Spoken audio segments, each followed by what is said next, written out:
안녕하십니까. 개인 투자가들의 경제적 자유를 위한 김기수 주식 더스토리의 김기수입니다. 자, 주말 잘 보내고 계신지 모르겠네요. 자, 김기수 주식 더스토리가 1000명을 구독자 1000명을 돌파했습니다. 사실 우여곡절이 많았고 저도 이 화상 카메라도 연결하지 않고 목소리만 듣고 계시는 이 구독하시는 분들한테 미안하기도 하고, 그죠? 원래 신뢰를 더 주려면 이 얼굴을 보여드리는 게 더 좋은데, 제가 이 사실 편집 잘하고 이쁘장하게 해서 이런 쌈박하게 올려드릴 목적으로 유튜브를 시작을 한 것은 아니고, 정말 겉은 화려하지 못해도, 그리고 보기 좋지는 못해도 여러분들에게 가끔 쓴소리도 하고, 또 그런 과정에서 나름대로 공부가 되는 주식, 그죠? 유튜브의 회원수나 구독자 수를 많이 증가시켜서 어떤 큰 무엇을 하기보다, 기본적으로 주식시장에 참여하는 개인 투자가들이 조금 더 다방면으로 여러 가지 각도로, 다양한 각도로 주식시장을 바라보고 그 속에서 투기가 아닌 투자, 그리고 나름대로 자산의 증식, 이런 부분들을 통해서 경제적 자유를 가져갈 수 있는 기본적인 기초를 조금이라도 도움이 되었으면 하는 그런 부분으로 시작을 했습니다. 그런데 이제 사람이 살다 보면 또 기본적으로 또 욕심도 나고, 그래서 중간에 6, 700명대에서 정체되는 흐름을 보이면서 사실 그만두려고도 했었는데, 우리 애청자이신 김병철님부터 시작을 해서 또 몇몇 분들이 계속해서 나름 도움이 된다라는 말씀을 드린 댓글을 보면서 힘을 얻었고, 그래서 꾸준히 또 영상을 업로드한 부분, 이런 부분을 통해서 사실 6월, 제가 정확하게 시작한 날도 잘 몰라요. 내가 6월 중순 정도부터 시작을 했는데, 이제 6개월 반, 7개월 정도 되는 거죠. 7개월인가요? 6개월인가요? 1월 말이니까. 한 6개월 반 정도에 일단 1000명이 넘어섰습니다. 개인적으로는 기대하지 않았었음에도 불구하고 1000명이 넘어섰다는 거, 그리고 또 그 정도로 봐주신다는 거, 또 그리고 조회를 하시는 분들, 가끔 안 좋아요라고 하시는 분들, 그런 분들 한테, 그런데 굳이 이제 안 좋은데 왜 자꾸 들으시나 몰라. 제가 이제 나이가 좀 들어서 이렇게 조금 유해졌지만, 저는 도움이 안 되면 안 들으시면 되잖아요. 유튜브가 강제로 들으라고 한 적도 없는데, 꼭 그 두 분인가 세 분인가가 있죠, 그죠? 유튜브가 업로드 딱 되면 바로 안 좋아요라고, 유튜브 영상 내용도 잘 보지 않고 하시는 분, 제일 빨리 안 좋아요를 누르는 분이 한 분 있고, 그런 부분이 있습니다. 조회수를 늘려주셔서 고맙기도 하고. 근데 시간 낭비죠, 그죠? 듣지도 않을 건데 조회수를 조회하고 그거 안 좋아요 해보니 뭔 소용이 있습니까? 살면서 그렇게 사는 거 아니죠. 자, 두서없는 이야기를 했습니다. 여러분들 이 주말 마음 편하지 않을 거예요. 왜냐하면 미국 시장이 또 금요일 시장에 급락 마감을 했죠. 그죠? 미국 시장이 급락 마감을 한 부분, 그런 흐름들 속에서 월요일장을 맞이하는 마음 불편할 거고, 그러면서 이쪽 저쪽 사방 유튜브 방송하는 데나 또 증권 방송 부분 가면 한마디로 이렇게 이야기를 할 겁니다. 모두 다가 이제 반등 시점 나올 때 됐습니다. 그리고 우리 시장 튼튼합니다. 그리고 낙폭이 과합니다. 그래서 반전할 겁니다. 추세가 깨진 것 아닙니다. 맞습니다. 전부 다 맞는 말이죠. 자, 그런데 제가 이제 여러분들께 이런 말씀을 드렸잖아요. 주식은 항상 올라갈 때 어느 지점에서 이제 조심을 해야 될 구간에서 좀 조심을 하지 않으면, 그죠? 떨어진 구간에서 말은 편합니다. 그죠? 여러분들에게 또 이 주말 내내 올라갈 겁니다. 앞으로 올라갑니다. 괜찮습니다. 예, 맞아요. 단박에 내일도 개파르겠다 양봉으로 올라갈 수 있고 또 그리고 또 하루 이틀 지나서 또 올라오고 또 몇 개월이 지나서 지금의 3266포인트 1월 11일 고점보다 더 높은 지수에 가 있을 수도 있습니다. 그죠? 자, 그런데 저도 그렇게 생각하는 중에 하나예요. 그런데 주가라는 건 얼마나 얄미롭냐면 떨어질 땐 같이 떨어지고 더 떨어졌는데 올라갈 땐 떨어진 만큼 많이 떨어졌다고 먼저 올라오는 것도 아니고 그죠? 같이 떨어졌다고 해서 또 같이 올라오는 것도 아니라는 겁니다. 그래서 주식이 어렵고 힘들다는 거죠.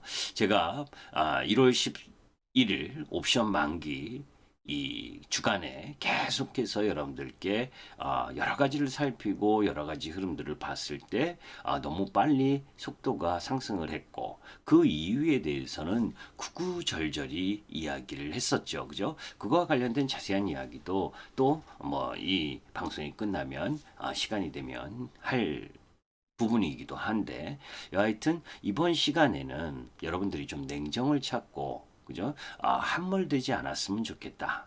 그죠? 자연스러운 조정도 아픕니다. 그 아프다는 걸 여러분들이 이제 느끼잖아요. 그죠? 종합주가 지수가 고점 대비 10%밖에 안 떨어졌는데 주도 섹터들은 고점 대비 20%에서 25%가 떨어졌고 또 주도 섹터가 아닌 종목 부분들은 40%, 50%, 60% 이렇게 떨어진 거 여러분들 아실 겁니다. 그죠? 그런데 방송 출연하는 사람들은 대부분 뭐라래요? 그죠? 이거 조정 견디면 된다. 이렇게 이야기를 합니다. 예, 말은 쉽죠. 자연스러운 조정도 너무너무 아픈 거예요. 그거 다시 되돌아올 거 생각을 하면 올라오는 과정에서 그죠? 중간중간에 본전 심리에 의해서 아니면 손실을 축소하기 위해서 매도하고 싶은 욕구 그리고 올라갈 땐 또 편하게 반등해 줄 것 같습니까? 그렇지 않습니다. 가격의 조정이 세면 또 기간 조정이 남아있는 겁니다. 여러분들 마음이 급해서 또 여기서 반등하는 거 보고 그죠? 반등하는 거 보고 또 사면 또 그 다음 날은 반락하고 또 반락해서 쫓아가서 매도하면 다시 또 반등하는 그런 기간 조정이 남아 있다는 걸 염두에 두고 접근을 해야 되고 이 시장 지수가 하락한 이후에 다시 되돌아올 때는 또다시 얼굴을 바꾸고 주도 섹터가 바뀌어서 올라올 거냐 아니면 화장하지 않고 그죠? 원래 그 모습 그대로 주도 섹터들이 올라올 것이냐. 그 여러 가지 경제적인 상황, 여러 가지 변수, 이런 부분들을 함께 고려해서 시장을 바라봐야지. 그냥 막연히 앞으로 지금 종합주가 지수 기준에서 그죠? 추가적으로 뭐 2880포인트 정도까지 내려가거나 할 때 여러분들은 또 견뎌낼 수 있겠습니까? 그죠? 여러 가지 부분을 함께 고려하면서 움직여야 됩니다. 자, 뭐 쓸데없는 두서없는 이야기가 많았죠. 항상 저는 노파심이 좀 많습니다. 자, 미국 시장이 모습입니다. 미국 시장의 이 모습을 보게 되면 마이크로소프트가 2.9%, 애플이 3.74%, 그죠? 페이스북이 2.5% 떨어지고 구글이 1.4% 떨어지고 뭐 전체적으로 빨간색이 많죠. 그죠? 빨간색이 많은 가운데에서 테슬라가 5.1% 떨어지고 그죠? 자, 뭐 이게 여러분들이 아시다시피 쇼스퀴즈와 관련된 종목 그러니까 공매도와 싸우고 있는 종목들을 제외하고는 대부분 약세를 보이면서 다우지수가 2% 떨어지고 나스닥이 2% 떨어지는 흐름들을 보여주면서 전체적인 미국 시장의 약세 흐름이 나왔습니다. 자, 요거를 한번 기술적인 지표, 미국 시장의 기술적인 지표로 한번 보도록 하죠. 자, 이미 금요일이고 목요일이고 여러분들께 말씀드렸었던 미국 시장이 떨어질 수 있는 흐름 부분 이야기를 했었죠. 그죠? 이미 이 13,000 라인 부분은 가야 된다. 그죠? 예, 여기는 찍어줘야 된다. 이거 이미 이때 하락을 할 때 말씀을 드렸었잖아요. 그죠? 여러 가지가 이유가 있고 단기 추세 라인은 얘네도 여기다. 그죠? 그 13,000 라인 부분에 찍어야 된다. 이거를 이탈을 하게 되면 뭐예요? 그 다음 지지 라인 부분. 그죠? 그 다음 지지 라인이 뭐예요? 12,500 라인 부분. 그죠? 이렇게 보시면 됩니다. 이 13,070에 마감을 했는데 13,000 부분에 하락한 부분을 지지를 하고 여기서 곧바로 뭐예요? 5일 평선을 회복하는 흐름을 보이지 않으면 그죠? 또다시 하락을 하면서 결국은 이 12,500 근처 올라오고 있는 뭐예요? 60일 이평선 라인 부분까지 내려올 수 있다는 것도 염두에 둬야 되는 겁니다. 자, 그렇다면 제가 여러분들께 지수 관련해서 말씀을 드렸을 때, 그죠? 이 미국 시장의 나스닥 선물 1.6%까지 하락하는 흐름들 속에서 우리 시장이 조정을 받았기 때문에 궁극적으로 금요일 날 저점인 부분, 그죠? 2,950 라인, 요 라인 부분에서 아랫꼬리를 살짝 달았어요. 그런데 미국 시장이 2% 정도 하락을 했습니다. 그죠? 그런데 그것을 어떻게 반영할 거냐 하는 부분하고 신용 물량이 월요일 아침에 나올 거냐라고 본다면, 그죠? 조금 더 이 금요일 저점 부분을 하회하고 시작을 할 거냐, 금요일 이 저점 부분에서 시작을 할 거냐, 그죠? 그리고 나서 이제 아랫꼬리를 달 부분이고 그런 다음에 반전을 하려고 하겠죠. 그죠? 그런데 그 반전을 하는 부분에 있어서 반등이 나올 수 있으나 그 반전의 중심이 어떤 부분이냐를 한번 여러분들이 생각을 해봐야 돼요. 그죠? 자, 5일 이평선은 우리가 5일 이평선, 뭐 10일 이평선 이런 거 기술적인 이야기라면 참 여러분들이 어려워하는 분들도 계실 겁니다. 주린이 분들은 5일 이평선이 이미 꺾여서 내려오고 있는 상황이고 그 속에서 10일과 20일 이평선도 이제 그죠? 이 꺾여서 내려올 가능성이 높다는 거예요. 데드 크로스가 단기 이평선에서 데드 크로스가 발생을 하고 있다는 겁니다. 그러니까 그렇기 때문에 그냥 마냥 떨어졌다고 시장이 반등할 것이다. 그리고 반등을 하면 또 쫓아가려고 하지 마시라는 겁니다. 반등은 분명히 나올 겁니다. 그런데 반등이 나온 이후에 그 반등 흐름순이 곧바로 급반등의 형태 속에서 추세를 곧바로 돌려나가지 나가는 모습은 어렵다. 그죠? 그걸 여러분들 이미 설날 그죠? 다음 주 이번 주로 들어가게 되면 그 다음 주는 설이 있고 그죠? 그런 그 변수 요인 이런 부분들과 그 속에서 여러분들께 이야기했었던 게 뭐예요, 여러분들? 경기가 미국 시장의 경기의 1, 4분기 경기가 안 좋다. 그죠? 방송 이미 참고하셨잖아요. 그리고 유럽 시장도 경기가 안 좋다. 1, 4분기가. 그죠? 여러 가지 이유가 있지만 여하튼 안 좋습니다. 그 도표로 다 보셨잖아요. 그죠? 그러면 여러분들 기술적 지표에서 경기선은 어떤 선입니까? 경기선은 122평선입니다. 여기입니다. 이 이평선이 경기선이에요. 여러분들 5일 이평선은 그죠? 5일 이평선, 10일 이평선, 20일 이평선, 60일 이평선 이걸 이야기할 때 왜 20일 이평선을 생명선이라고 하고 그죠? 20일 이평선이 이 미국 시장으로는 이 빨간색이라고 해야 되나요? 빨간색이 아니고 이거 뭐예요? 조그만 이 색깔 뭐 이 붉은색 60일 이평선이 진짜 새빨간색 이 선이니까 그죠? 그리고 120일 이평선이 여기잖아요. 그죠? 우리가 20일 이평선을 주식에서 생명선이라고 하고 60일 이평선을 수급선이라고 하고 120일 이평선을 경기선이라고 합니다. 120일 이평선은 경기선. 자, 그러면 경기가 안 좋다라고 하는 부분은 뭐예요? 경기선까지 내려올 수 있는 부분이 있는 거죠. 사실은 경기가 안 좋으니까. 그죠? 그래서 제가 여러분들께 매번 이야기할 때 글로벌 시장의 경기가 앞으로 나아질 것에 대한 기대감은 갖고 있어도 코로나 이전만큼의 경기 회복을 갖는 부분은 아니라는 겁니다. 그죠? 그리고 코로나는 여러분들 코로나가 백신 그리고 치료제를 받는다고 해서 그게 끝나는 것이냐? 아니다. 그죠? 여기까지 내려간다는 의미로 말씀드리는 게 아닙니다. 지수가. 왜냐하면 경기보다 더 나은 섹터가 있잖아요. 그게 뭡니까? 성장하는 섹터잖아요. 그죠? 성장하는 섹터가 있고, 그죠? 경기와 민감하게 움직이는 섹터가 있고, 이 두 개를 짬뽕으로 넣으니까 어떻게 돼요? 지수는 이 경기선인 121 이평선까지는 가지 않을 겁니다. 그죠? 최악의 경우라고 해도 이 61 이평선 올라오는 라인 부분, 그죠? 우리 시장으로 보면 61 이평선이 올라오고 있죠. 이게 이제 하루하루 빠져서 올라가면 올라가는 거거든요. 그죠? 그래서 제가 여러분들께 조정의 폭 흐름을 이야기를 했을 때 이 지난 8, 9, 10월의 조정의 폭의 1.5배로 보게 되면 이미 금요일 날 살짝 그 라인을 찍었다.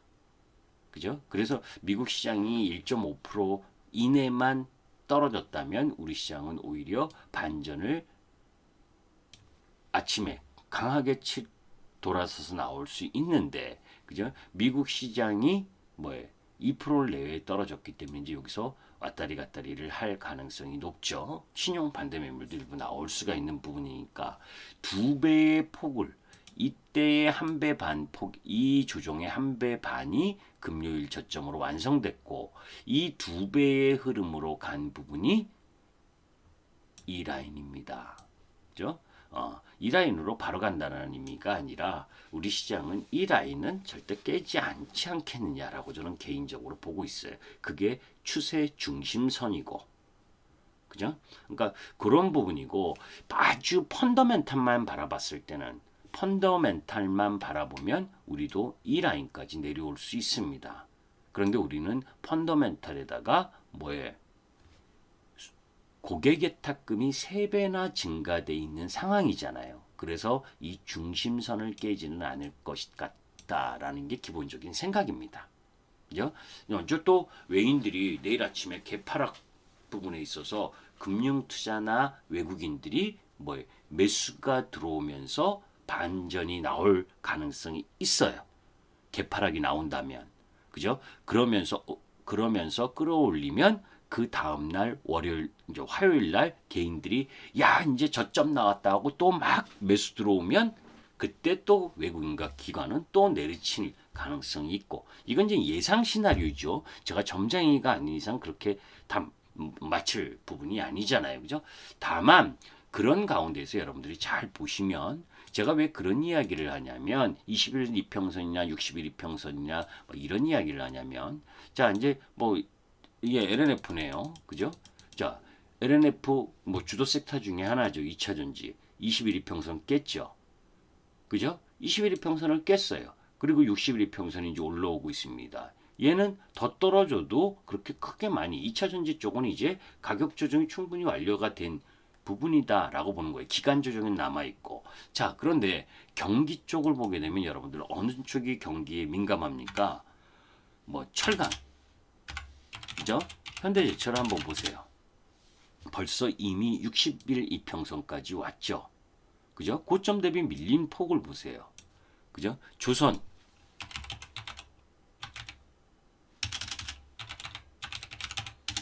그죠? 120일 이평선까지 왔네요. 그죠? 뭔가 이상하지 않아요, 여러분들? 제가 그래서 이런 이야기를 했던 거예요. 주도 섹터는 코스피 지수는 10%밖에 안 밀렸는데 주도 섹터는 고점에서 20%가 밀려서 21 이평선을 하회했고, 그죠? 중간쯤 되는 애들은 61 이평선까지 내려왔고, 그거보다 못한 애들은 121 이평선까지 오는 거다. 이번 조정은. 왜?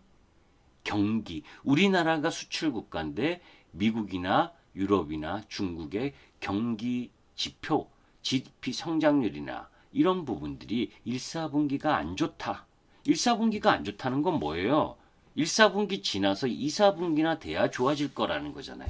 그죠? 지금 그리고 우리 4, 4분기 실적도 안 좋다 그랬잖아요. 그죠? 전년 대비는 좋거나 전 분기 대비는 좋습니다. 그런데 뭐예요? 4, 4분기는 우리 시장이 원화 강세 때문에 안 좋다 그랬잖아요. 그런 부분이니까 안 좋은 섹터들은 120일 이평선까지 내려온다는 겁니다. 그죠? 이게 이렇게 내려온 게 급반등으로 확 하나요? 그렇지 않다는 거예요, 여러분들. 그러니까 막 위로받으려고 하지 마세요. 그죠? 1월 11일 날 시장이 고점 나온 상황에서 종목 찰선택해야 됩니다. 또 아무거나 들어가면 그죠? 종목 스위칭을 하거나 바꾸거나 성장 흐름을 갖고 가고 있는 주식으로 바꾸지 않으면 더 힘들어진다는 거예요. 자, 이 얘기를 하려고 지금 시간을 꺼낸 게 아닌데, 그죠?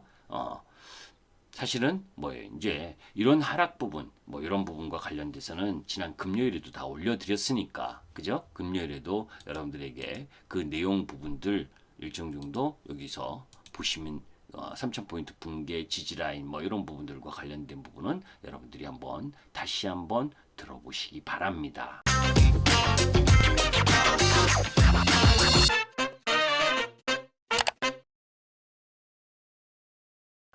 자, 오늘 이야기를 하려고 하는 부분은 잘 여러분들 들어오진 않겠지만 그래도 공부를 해놔야 되잖아요. 그죠?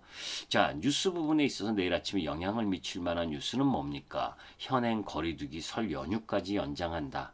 아이고, 우리나라 자영업자들, 그죠? 그리고 내수, 이쪽 라인 부분은 참 힘들겠다. 그죠? 이게 다 경기 밀접한 관련된 부분 아닙니까? 이런 부분들 안 좋을 거고. 자, 여하튼 그런 가운데에서, 그죠? 이 부분을 한번 보려고 합니다. 코로나 이후에 자산 배분 트렌드 변화.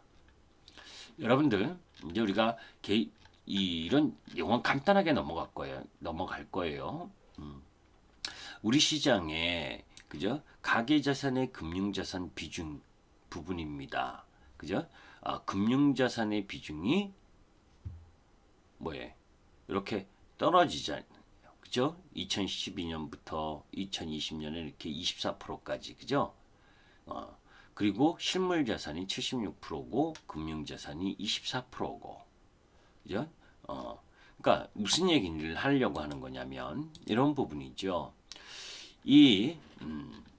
우리가 이제 코로나19 이후에 트렌드를 변화를 보게 되면 구글 트렌드를 보면 투자와 관련된 검색이 크게 증가를 하고 있는데 그 속에서 주식이 핵심 자산으로 등장하고 있는 부분, 이제 그 부분이 커지고 있다라고 하는 부분이고, 그러한 가운데에서 이 가계 자산의 이 배분, 이 부분이 이제 변화할 부분에 놓여 있다라고 하는 거죠. 그러니까 투자에 대한 관심 부분이 이전에 부동산에서 그죠? 금융자산으로 바뀌고 있는 그런 부분이 이제 진행되고 있고, 그래서 전년도 고객예탁금이 평균 25조에서 지금 70조 근처까지 올라왔던 거 아닙니까? 그죠? 그런 변화들이 진행되고 있고, 그리고 2020년 우리나라 주식시장에서 외국인 투자자가 25조 원을 순매도를 했습니다. 그리고 그 속에서 우리나라 기관 투자가는 36조 원을 순매도했어요. 그러니까 61조 정도를 외국인과 기관이 매도를 했는데 그거 물량 다 받은 게 누구예요? 개인 투자가입니다. 2020년에.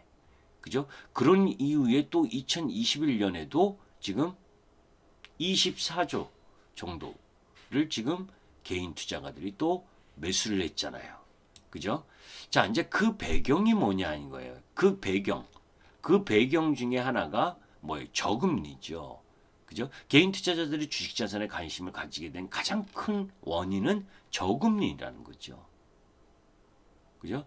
그런 가운데에서 주식 투자를 하는데 주식 자산의 운용을 하는 방법에 있어서 주식을 직접 투자하는 비중, 이 파란색 막대가 직접 투자고 간접 투자가 이 밑인데 이런 부분으로 지금 진행되고 있는 상황이라는 거예요. 그런데 여기서 아쉬운 부분은 뭐냐면 개인 투자가들이 이전보다는 그죠?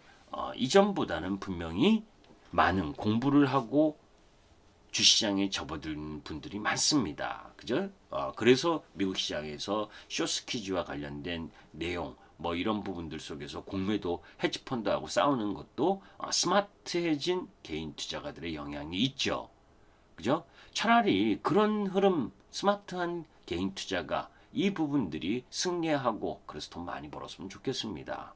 그런데 너도 하니까 나도 하고 네가 샀으니까 나도 사고 이런 포모 현상에 의해서 실적이나 펀더멘탈 그리고 속도 이런 부분들 하나도 따지지 않고 그냥 마구잡이로 주식을 매수한 분들도 계실 거라는 거죠.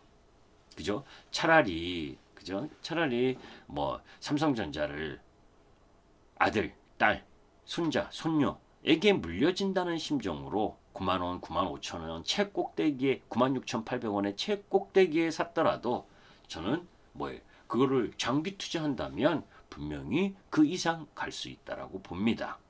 그러나 그렇지 않은 부분들, 그죠? 2차 성장하는 2차 전지나 또 반도체 뭐 이런 여러 가지 성장 산업에 대한 인식 이걸 가지고 산 게 아니라 그냥 뭐예요? 뭐 누구 정치적인 테마주라든지 그죠? 실적이나 이런 것들을 보지 않고 매수를 한 부분은 뭐예요? 어려울 수 있다. 그죠? 이번 조정이 엄청난 고통을 줄 수 있다라고 하는 부분입니다. 이 부분도 여러분들이 고민해 보셔야 될 내용이에요. 자, 아까 이야기한 이렇게 뭐 ESG라든지 스탁이라든지 이 검색 비중이 증가하고 있다라는 건 분명히 뭐예요? 요 도표를 본 이유는 뭐예요? 전체적으로 주식 투자 필요성을 확대시키고 있고 그러한 부분들의 돈들이 계속 들어올 가능성이 높다라고 하는 부분인데 그러한 유동성 부분도 결국 뭐예요? 실적을 이겨내기는 쉽지 않다는 거예요. 여러분들께서 지금 방송을 듣고 계시는 분들께서 미국 시장에 그 말도 안 되는 게임스탑이라든지 뭐 공매도가 죽으라고 했었던 그런 부분들 올라가는 거 그거 기대하시고 주식할 거예요? 내가 보유하고 있는 실적이 안 되는 주식도 행여나 그런 요행이 생겨서 그렇게 과잉 유동성에 의해서 올라가기를 바라고 주식을 한다면 이런 방송 들으실 내용 필요 없습니다. 그건 요행이잖아요. 차라리 그럴 거면 뭐 로또 사는 게 더 낫지 않겠어요? 그죠? 그것도 내가 사놓고 아무것도 실적이나 펀더멘탈 이런 것 염두에 두지 않고 산 이후에 로또 되면 좋잖아요. 그런 요행을 바라는 투자는 투자가 아닌 거죠. 그건 투기인 거죠. 그죠? 그건 복받은 뭐라고 얘기를 하기는 좀 그런데 하여튼 저는 그런 부분에 매매는 하지 않습니다. 그죠? 투기를 바라고 매매하고 싶은 마음은 없어요. 일확천금을 준다 하더라도 중요한 건 내가 보유하고 내가 매매하려고 내가 투자하려고 하는 주식 부분이 실적이 있는지 성장성이 있는지 가치 시장에 의해서 떨어졌다 하더라도 다시 되돌아올 수 있을 만큼의 힘이 있을 종목인지 그죠? 그런 부분들을 점검해야 되는 거잖아요. 그죠? 그런 부분들을 염두에 둘 필요가 있다. 저는 유동성에 의한 시장의 파티는 끝났다고 봅니다. 왜냐하면 미국 시장이나 유럽이나 1, 4분기 경기가 안 좋고 다시 2, 4분기 좋아지는 흐름으로 돌아가면서 실적 장세 흐름들로 진행되게 되면 결국 뭐예요? 서서히 금리 인상 에 대한 압박을 받게 되고 그 압박을 받게 되면 결국 유동성을 줄이는 과정이 나타나게 되고 그런 유동성을 줄이는 과정이 나타나게 되면 뭐예요? 아직 금리를 인상할 시기가 우리가 올해도 아니고 내년 말이나 내후년 그죠? 2023년 뭐 정도 돼서나 금리를 인상하겠지만 그죠? 더 유동성을 푸는 부분은 쉽지가 않다는 거죠. 그러면 이미 풀린 유동성만 가지고 움직이다가 미국 시장에서 테이퍼링과 관련된 이야기가 일부 나오기도 했었잖아요. 작년 12월 달에. 그죠? 그게 주식시장이 너무 빨리 올라가니까 우리나라 금감위에서 3,300포인트가 고평가다 이런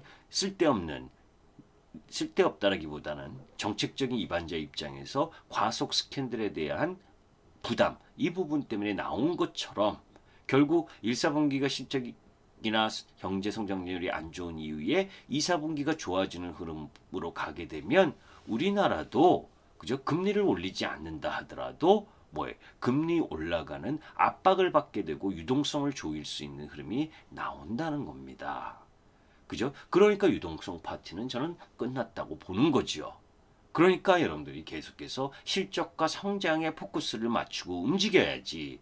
저 실적과 성장이 있는 주식이 올라간다고 내 주식이 실적과 성장이 없는데 그런 주식을 매매하시면 안 된다는 이야기를 하는 겁니다. 그죠? 자, 다음 주에 볼 경제 지표의 중요한 부분은 그죠? 월요일 날 우리 수출입 지표 나옵니다. 그리고 PMI 제조업 지수 나오고 그죠? 미국의 ISM 제조업 지수 중요하죠. 그죠? 이런 부분들 사실 우리나라를 제외하고는 별로 안 좋지 않을까 저는 생각을 합니다. 자, 그건 예상이에요. 그런데 이제 뚜껑을 보고 또 판단을 해야죠. 이게 다 좋게 나오는 흐름이라면 시장이 한번 반등이 들어오겠죠. 그죠? 이게 안 좋으면 시장이 조금 더 내려오려고 하겠고 이런 변수 요인들을 여러분들이 살펴볼 필요가 있고 화요일 날 미국 시장에서는 아마존이 실적 발표를 굵직하게 하죠. 그리고 수요일 날은 우리나라 아모레프부터 시작을 해가지고 현대건설기계, SK텔레콤, 그죠? 그리고 포스콜의 위상증자 상장 부분이 있고, 그죠? 자, 4일 날에는 우리나라 기업들, 조선 관련주들, 그리고 문화 콘텐츠 스튜디오 드래곤 이런 유형의 종목 부분들의 실적 발표, 그리고 금요일 날 비농업 고용 실업률 이게 발표되니까 중요한 포인트는 뭐예요? 이 금요일 날 이런 거 발표하기 전에 주가가 조금 몸살일 수 있다. 그러면 결국 월요일 날 실적이란다. 제조업 지수가 잘 나오면 월요일 화요일 늦어도 화요일 수요일 반등이 나왔다가 목요일 오후나 금요일부터는 다시 또 약세 흐름 이런 부분들을 스케줄 예상 스토리를 한번 짜보고 그러한 가운데에 내가 어떻게 움직일까 하는 것도 대응 측면에서 생각을 해봐야 되죠. 자, 흔들리며 피는 꽃이라고 주시장에서 이야기를 하면서 SK증권이 여러 가지 이야기를 했는데 저는 그거보다 이 부분입니다. 중국의 유동성 해수, 춘절을 앞두고 유동성 해수를 했다라는 게 조금 찜찜하고 그리고 FOMC에서 연준이 기존 입장을 재확인했지만 그죠? 그리고 또 미국발 공매도 사태가 우리 증시하고는 사실 크게 밀접한 부분은 아니잖아요. 그죠? 그럼에도 불구하고 우리 시장이 단기적으로 조정을 세게 받은 부분이 있기 때문에 전체적으로는 시장이 다소 반등하려고 하는 흐름들을 가질 수 있습니다. 그죠? 그런데 그 반등에 쫓아가는 반등이 아니다라고 하는 부분도 아직까지 견지합니다. 아셨죠? 그래서 내일 추가적으로 하락하는 형태, 미국 시장의 금요일 하락 때문에 개파락이 나온다면 용기 있게 매수하는 부분인데, 그죠? 그 다음 반등 흐름으로 1박 2일 반등이 나올 땐 오히려 비중을 줄이고 종목별로는 좀 다르겠지만 이 기간 조정이 아직 남아 있다는 걸 염두에 두고 시장에 접근할 필요가 있다는 게 제 예상입니다. 그죠? 예상인데 또 너 예상 이렇게 해놓고 또 어떻게 틀렸다 이런 이야기 하실 거면 이런 예상 스토리도 들으실 필요가 없고 그죠? 예상하는 흐름들 속에서 또 여러분들이 주의 깊게 봐야 되겠죠. 그죠? 궁극적으로 환율 그죠? 환율과 관련된 부분도 제가 계속 강조드렸잖아요. 그죠? 이 환율이 반락하느냐. 그죠? 환율이 반락을 해줘야 됩니다. 그죠? 저는 요 1130원 요 정도까지는 추가적으로 좀 반등하지 않겠느냐라고 보는데 그죠? 내일 1125원 1120원 요 라인에서 꺾어진다면 그죠? 다시 내려오는 원화 강세 흐름이 전개가 된다면 외국인들의 매도가 큰 폭으로 나오지 않을 거고 그죠? 금요일도 역시 제가 그 설명 잘 드렸잖아요. 그죠? 외국인들이 거래소에 이 현물은 매도를 했지만 선물이나 옵션을 보면 이제 추가적인 약세보다는 가두리를 형성할 가능성이 높겠다. 그죠? 지그재그로 갈 가능성이 높다는 겁니다. 이제 그런 부분에 염두에 둔 흐름들을 여러분들이 살피면서 내 종목뿐만이 아니라 시장 전체적으로 외국인 매수나 기관 매수 이런 강도, 특히 금융투자가 단기 매매, 그죠? 금융투자는 철저하게 단기 매매잖아요, 그죠? 반등할 만한 시점에 세게 들어와서 1박 2일 개인들 그 다음 날 또 들어오게 만들면서 때리는 그런 형태의 움직임을 보일 타이밍에 와 있다. 그죠? 그래서 내일 아침에 미국 시장의 하락 때문에 개파락을 한다면 여러분들 절대 매도하지 마세요. 오히려 매수 관점인데, 그죠? 시초가 시작부터 시작을 해서 밀리는 자리는 매수 관점으로 바라보되 빨간불이 나서 올라가게 되면 쫓아가지 마시고 오히려 1박 2일 반등하는 흐름이 나오면 비중을 조금 줄이고 다시 매수하면서 평균 단가를 낮추든지 종목의 교체 흐름으로 바라보는 것이 더 낫겠다라는 부분입니다. 아직은 제가 생각하는 부분에 있어서의 기간 조정, 가격 조정은 이제 8분응선까지 왔다. 그죠? 가격 조정은 8분응선 왔으나 아직 기간 조정이 남아있다는 걸 염두에 두면서 보수적 흐름을 계속해서 견지할 필요가 있습니다. 아셨죠? 김기수 주식 더스토리의 김기수였습니다. 감사합니다.